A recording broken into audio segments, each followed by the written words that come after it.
So here we go.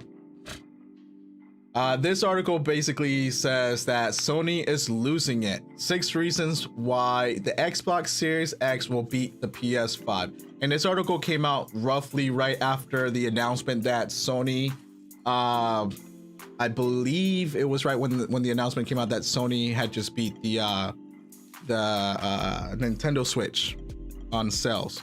So, and I read the article already, and I'm gonna cut right to it. They're basically saying that Sony is arrogant and they're not doing things as big as Microsoft is, and that Microsoft is a much bigger company than Sony is, which in regards, it kind of is. Maybe within the gaming industry, they're about equal. I know Sony keeps buying out studios and Microsoft is pushing Game Pass. But anyways, back to this article. It was talking about the state of play and that supposedly Sony lost a plot during the state of play, which I understand. The state of play on the 27th wasn't that great. I didn't care too much for a lot of the games that were on there. Anyway, so this person gives a total of 6 different reasonings, and it says Japan, and they're basically saying that Sony is giving up in Japan for some whatever reasons, even though that they have this big foothold as a developer and an audience in terms of Japan, but that Microsoft is starting to gain footing in Japan while Sony is giving up. Now, I don't know too much about that. If you guys know more about the whole Japan foothold that Sony's giving up on, let me know in the comments. And then they talk about streaming. Now, I will admit the streaming services on Sony's end, they've got a long way to go. And not just gaming, because I know they got PlayStation Now. I don't subscribe to PlayStation Now. If you subscribe to PlayStation Now, let me know in the comments. But I don't subscribe to PlayStation Now. I don't see a need for PlayStation Now for me at this moment.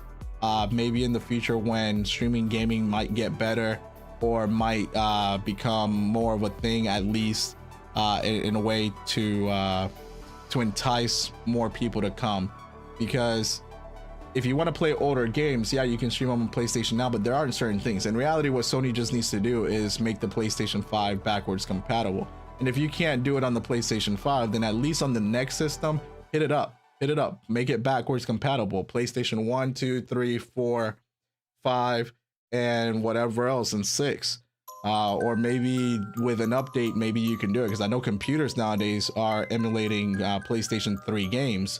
So there's really, with as powerful as the PlayStation 5 is, there's really no point, but that's a different story. So here they're basically saying that streaming, this is one of the dumber, sorry, this one is even dumber because Sony had the lead on streaming when they bought Gaikai. I can't pronounce it. Back in 2012 and set up a PlayStation Now. And that's true, they bought Gaikai, I can't say that company name. I'm tired tonight, you guys, I'm sorry. But they bought them back in 2012, and I remember when they did that merger, or not that merger, but when they bought them out, and I remember that it was a big deal. And shortly after that, Sony came out with PlayStation Now, and I know Sony, the PlayStation Now service is starting to gain more momentum and more people are signing up for it. So they're saying that Sony has neglected PlayStation Now, and that ever since Microsoft started with their streaming service, what's their Game Pass service, that they need to, that they're doing much better. And then it says on here that so far ahead, Sony itself has had to make an agreement to use their hardware. So basically, by them neglecting their gaming service and neglecting their possibilities of streamings, they have neglected the PlayStation itself, unlike Microsoft, which I guess in a way it's true. But didn't Sony just acquire a Japanese anime company? I forget, I think Crunchyroll. Let me know in the comments, I don't remember. But anyways, we'll move ahead. They're saying games. And they say they're praising Sony, saying Sony has done really well in the first year of the PlayStation 5, but then it continues that, you know, it has Horizon Forbidden West and Gran Turismo 7 are not coming out until next year, so they don't really have any big games, and that God of War has been pushed back, and that in reality they don't have any big games. They also mentioned Spider-Man 2, and they're saying that it might come out either next year or in 2023. Which is worrying for a company that usually announces them years in advance. And that's true. Sony has had to push back a lot of their games. Gran Turismo 7 was pushed back, and it seems like it's been downscaled for the PlayStation 4 because they can't get PlayStation 5s in the hands of people. So that in a way, it's kind of true. Sony doesn't really have any major big games that have been announced, at least not for this holiday season, I don't think. There's third-party games. I myself am waiting for Battlefield 2042, and I believe Vanguard just came out, Call of Duty Vanguard. I'm not a big Call of Duty fan, but if you guys play Call of Duty, let me know. Let me know how that game's going. In reality, that's kind of true. They don't have any big games, and I don't know enough about Microsoft and Xbox and what they're doing on their end. So if you know of any games, any major games that they have on their end that they announced, like Master Chief, what's that game, Halo. So did that finally come out? And they kind of mentioned Forza on here, but is there another Forza that's come out? Because in reality, if Forza's out, Microsoft has beat Sony when it comes to the games. And then they talk about Game Pass, and it says on the face of it, Game Pass seems like an easy thing to copy from Microsoft. It's not a technical advantage like streaming. Streaming is simply an issue of money. Sony can't afford to give all their first-party games away, and even if that did prove cost-effective, they definitely can't afford to keep buying up third-party games the way that Microsoft is. So there's no way PlayStation Pass could ever be as good. Let me know what you guys think of that. Do you think that if Sony was to come out with a PlayStation Pass that they might make more money? You know, I don't know. Maybe they could, maybe they can't. I'm not 100% sure. Maybe if they do come out with a PlayStation, with a PlayStation Pass, would you sign up? And let's say that PlayStation Pass costs $100 a year. How much is PlayStation now? Is that $60 a year? I'm not sure. Let me know in the comments. I've never looked into it. It's been a while. I think when they first announced it is when I first looked into it, but I never saw myself moving into it. But either way, and they say, again, the money, this number 5, the problem with most of these issues is that Sony is a much smaller company than Microsoft and simply cannot afford to compete on the same scale. The only way that is going to change is if they team up or get bought out by someone else. But Sony are only small in comparison to Microsoft. So they're in comparison to Microsoft, sorry. So they're an expensive purchase considering nothing else they do makes much money, and I can't see any kind of teaming up happening. I don't know, is that something that you guys would like to see? Sony and Microsoft, I know they've teamed, I think they've teamed up in the past. I'm not gonna say I know, I'm gonna say I think they've teamed up in the past.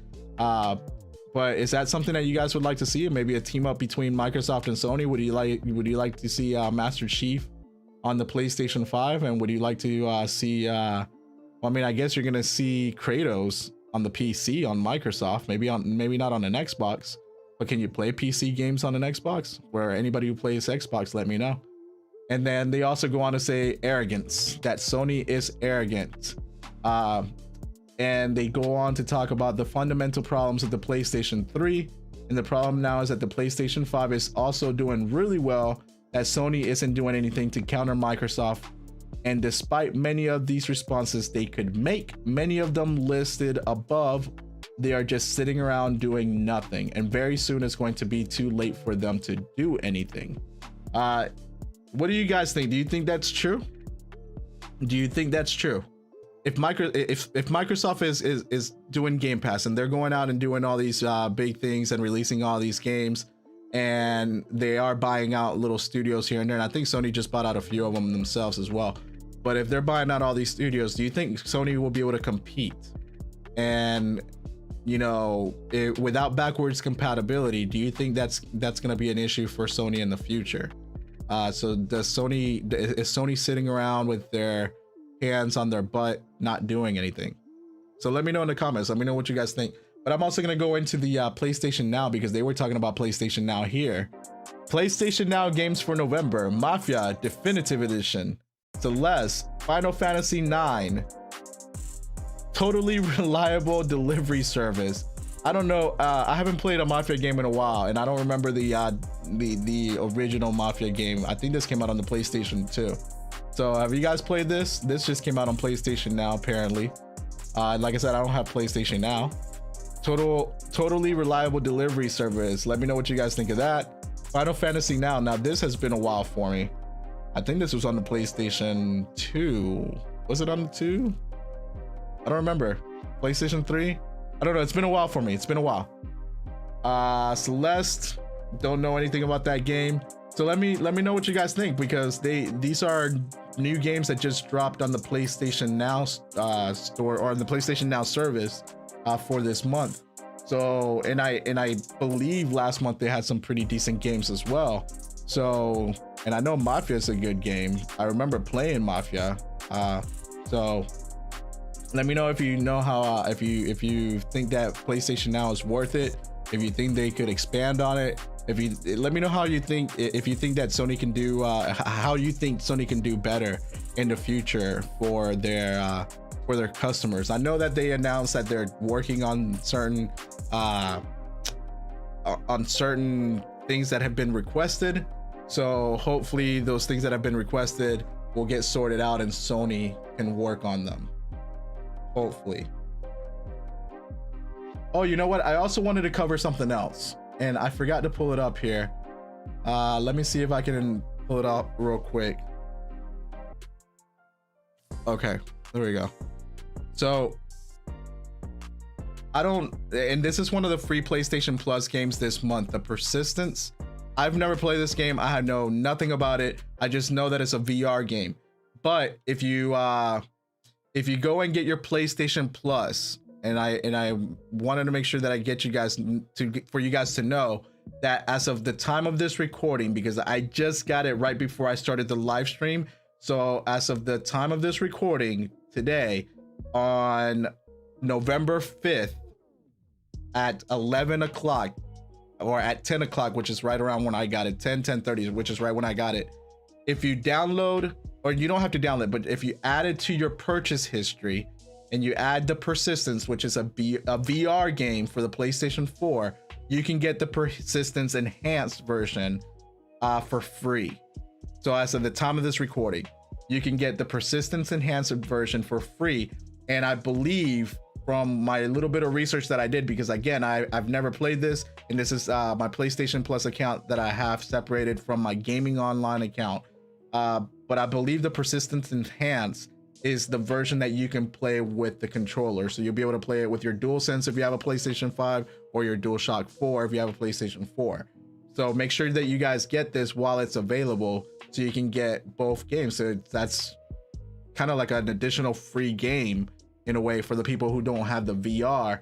They can at least play the game through the controller. And again, add the free PlayStation Plus version onto your account before, and then after you do that, you should be able to get the free version of the Enhanced Edition. But again, this is as of the time of this recording, so by the time you watch this, it may be wrong. So keep that in mind. If you enjoyed this video, don't forget to subscribe to the channel and give it a thumbs up. Also, leave your comments below. If you want to chat about any of these topics or any others, consider joining my live stream during my 1-hour pre-gaming news recap. I'm Eric the Inadequate, and until next time.